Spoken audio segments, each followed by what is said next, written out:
And my job now is going to try and refute my opposition's points and their claims. Well, first off, in Brianna's earlier speech, the first one, she mentioned that this debate about lowering the drinking age is not about prohibition, but it's about actually lowering the drinking age. But wouldn't you all agree that keeping 18, 19, and 20-year-olds from drinking is the same as prohibition? She also mentioned that 18, 19, and 20-year-old soldiers wouldn't stop at one drink. But in reality, so what if they don't? I mean, these young men and women serving this country, I believe they deserve to be able to make their own decisions. And I'm pretty sure they'll be responsible with it too.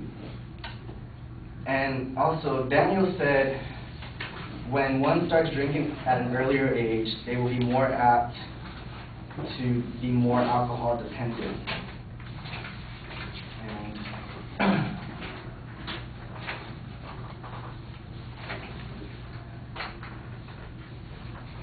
Okay, and I'm going to talk to you about a study by the Los Angeles Times.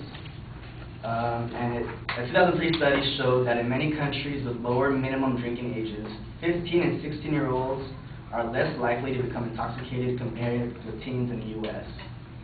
McCardle, who's a former president of the University of Colorado at Boulder, agrees that studies show the younger someone starts drinking, the greater likelihood of alcohol dependence. But he says the 2006 Archives of Pediatrics and Adolescent Medicine studies show that the correlation is greater at younger ages.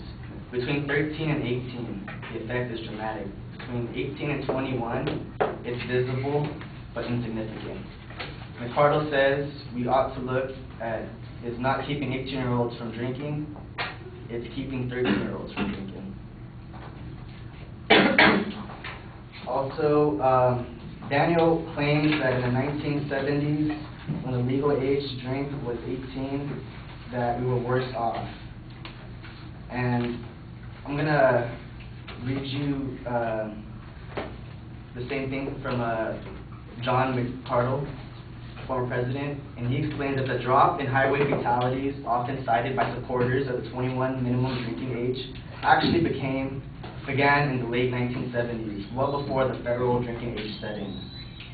What's more, McCardle recently explained in an online chat for the Chronicle of Higher Education, the drop is better explained by safer and better built cars, increased seatbelt use, and increasing awareness of the dangers of drunken driving than in a federal standard.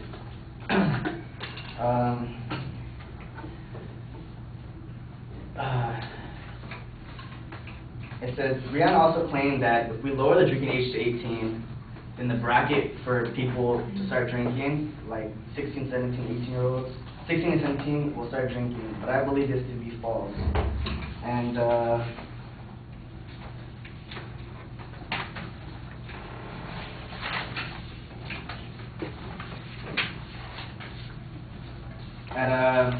Students Against Drunk Driving reported that 3 out of every 4 students, that's 75%, have consumed alcohol more than just a few sips by the end of their high school career.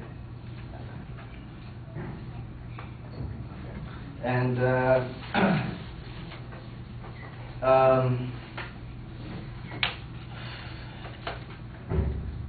and also, Daniel also claims that binge drinking rates are lower in states where laws are stricter. However, he fails to mention any statistical data that reinforces that and backs it up. So, I don't know, think about that. Thanks.